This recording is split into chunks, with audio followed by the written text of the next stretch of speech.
জুলাই গণ অভ্যুত্থানকে প্রতিপাদ্য করে শুরু হয়েছে অমর একুশে বইমেলা। অমর একুশে বইমেলা বাঙালির প্রাণের মেলা। বাংলাদেশে হাজারো মেলার মাঝে বইমেলার গুরুত্ব সবচেয়ে বেশি, কারণ দীর্ঘ সময় ধরে আমাদের সাহিত্য ও বুদ্ধিবৃত্তিক বিকাশ ঘটেছে মূলত এই মেলাকে কেন্দ্র করেই। বাঙালির ভাষা, সংস্কৃতিবোধ ও ইতিহাস ঐতিহ্য হচ্ছে অমর একুশে বইমেলার ভিত্তি। তাই তো পাঠক থেকে শুরু করে লেখক, এমনকি প্রকাশক সারা বছর অপেক্ষায় থাকেন এই মেলার।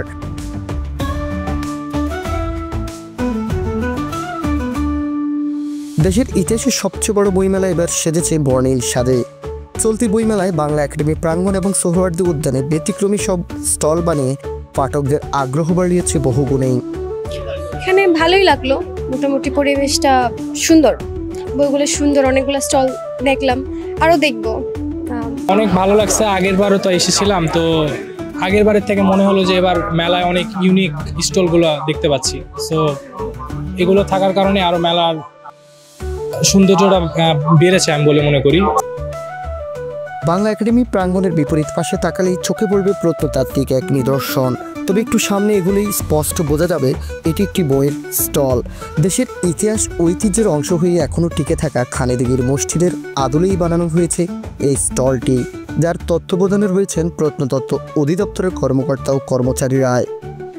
আমরা এই প্রতিষ্ঠানগুলো উপস্থাপন করার একটাই উদ্দেশ্য আছে, দর্শকরা যাতে এই প্রতিষ্ঠান সম্পর্কে, বাংলাদেশের ইতিহাস কালচার সম্পর্কে জানতে পারে, সেই উদ্দেশ্যে আমরা এই প্রতিষ্ঠানগুলো উপস্থাপন করি।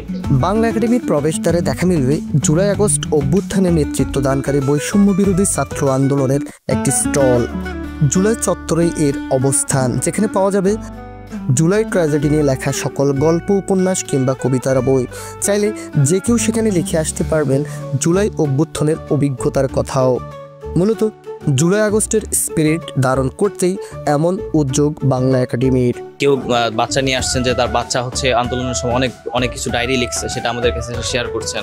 এবং এরকম আরও অনেক এলিমেন্টস নিয়ে আসছেন কেউ যে আন্দোলনের সময় আমি এটা করেছি সেটা করেছি, এক্সপিরিয়েন্স শেয়ার করছেন। পাশাপাশি আমাদের কাছে গণঅভ্যুত্থান রিলেটেড সকল ধরনের আমরা বই কালেকশন করছি, এখনও কালেকশন করছি। কেউ যদি বই আমাদের দিতে চায় গণঅভ্যুত্থান রিলেটেড, সেটা আমরা ফ্যাক্ট চেক করে আমরা সেটা স্টলে রাখবো। বইমেলাকে আরও চমকপ্রদ এবং আকর্ষণীয় করতে বিক্রমপুরের ঐতিহ্য ফুটিয়ে তুলেছেন আফসার ব্রাদার্স প্রকাশনী। টিন শেডের অবয়ব করে ঘরের আকৃতি দিয়ে বানিয়েছেন নিজেদের স্টলটি। দূর থেকে দেখলে মনে হবে এটি একটি গ্রামীণ ঘর, তবে এটি সত্যিকারের ঘর নয়। উদ্দেশ্য শুধুমাত্র ক্রেতাদের দৃষ্টি এবং বিক্রমপুরের ঐতিহ্য তুলে ধরা। আমাদের সবসময় ইচ্ছা ছিল যে আমাদের প্যাভিলিয়নটা একটু ব্যতিক্রম করব। তো এটা নিয়ে আমরা ভাবতেছিলাম যে কি করা যায় একটু আকর্ষণীয়, একটু অন্যরকম, যেটা আগে কখনো হয়নি।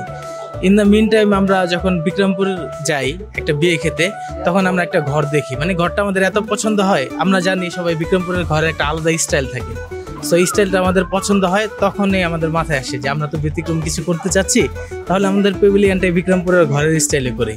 আফসার ব্রাদার্সের ঠিক 2 সারি পেছনে হেঁটে গেলে চোখে পড়বে একটি বড় আকৃতির বাস, যেখানেও ধোঁকা খাবেন আপনি, কারণ সেটি কোনো যাত্রী পারাপারের বাস নয়। আলোকিত মানুষের খোঁজে ছুটে চলা বিশ্ব সাহিত্য কেন্দ্রের সৌন্দর্যমণ্ডিত বইয়ের স্টল। মূলত আমাদের বিশ্ব সাহিত্য কেন্দ্রের যে ভ্রাম্যমাণ লাইব্রেরি আছে, ওই লাইব্রেরির আদলেই এই বাসটা করা হয়েছে।